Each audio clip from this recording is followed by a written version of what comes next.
AfricamediaLive TV. Kindly subscribe to our YouTube channel to get updated on the trending gist, latest news all over the world.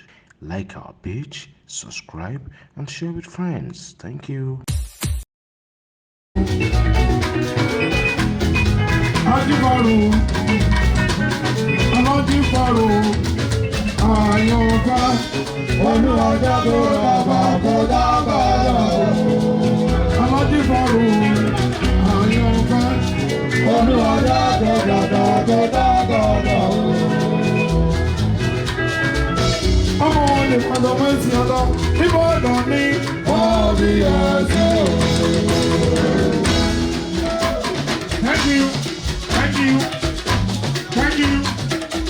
Thank you.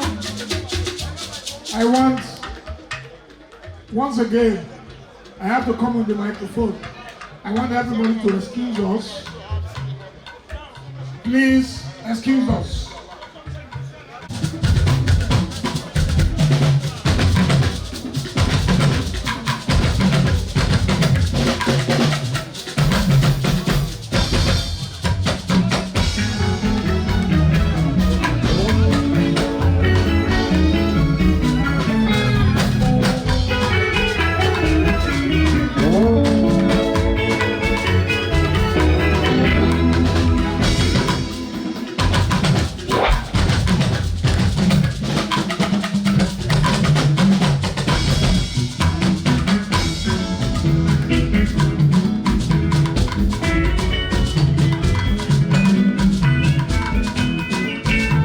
Olori Emmanuella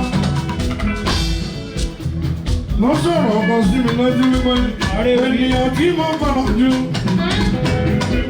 Ìyá mi, bàbá mi àti ìyàwó mi.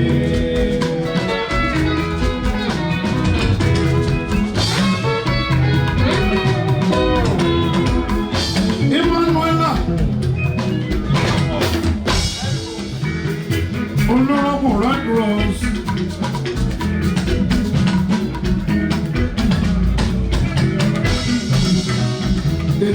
Robi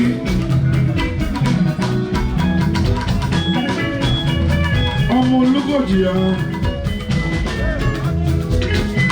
ìjòkó lábẹ́ olúmọ ayé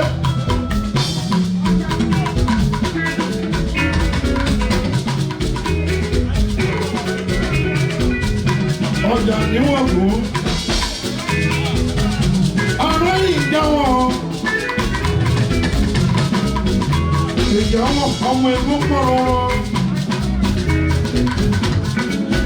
ọjà wọn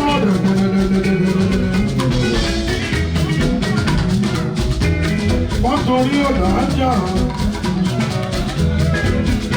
oníta lọ́jà lẹ́kùnlé ọ̀wọ̀ agbọ́mẹ́gbọ́rá lórúkọ tó ń pọ̀ jọ nítorí lábẹ́ olúwa ọ̀yá olórí ọmọ ọba àkìlẹ̀ ìjẹ̀bú.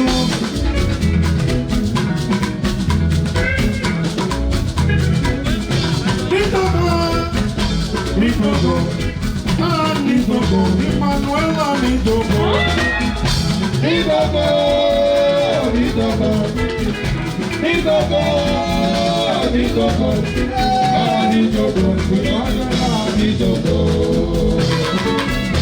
Angeloni, kò sẹ́ni tó lè tún ọ̀gá ọ̀rọ̀ olómi.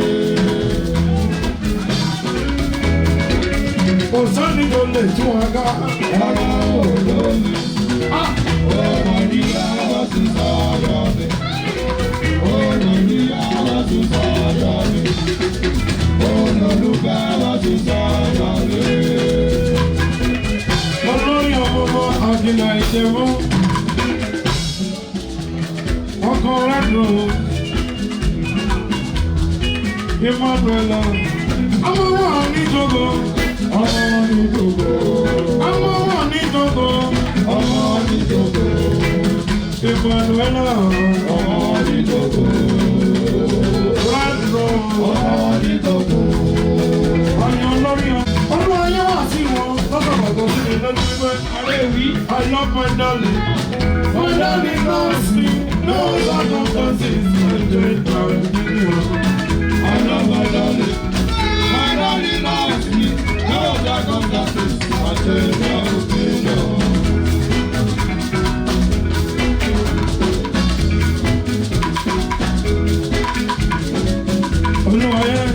Olori Emmanuella Ropo, I love my Ella. My Ella loves me. My Ella circumstances to change my opinion. I love my Ella. My Ella loves me. All circumstances to change my opinion. Ìfẹ́ ìyàwó pẹ̀lú ọkọ. Ìfẹ́ ìyàwó pẹ̀lú ọkọ.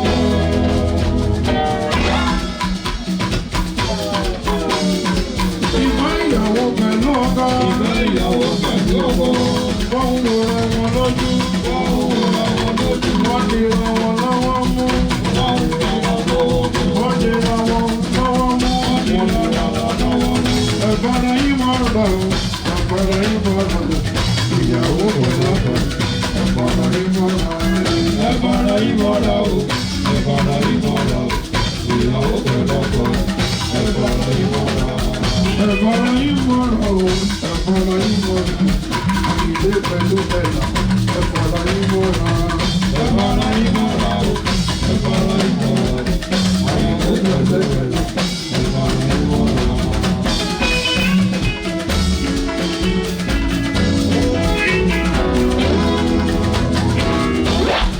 Ogiri Olanu. Ogiri Olanu. Ogiri. Where is Ademola Soju? Adebayo.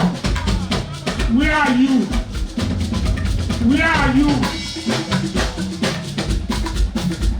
Africa Media Live TV. Kindly subscribe to our YouTube channel to get updated on the trending gist, latest news all over the world. Like our page, subscribe, and share with friends. Thank you.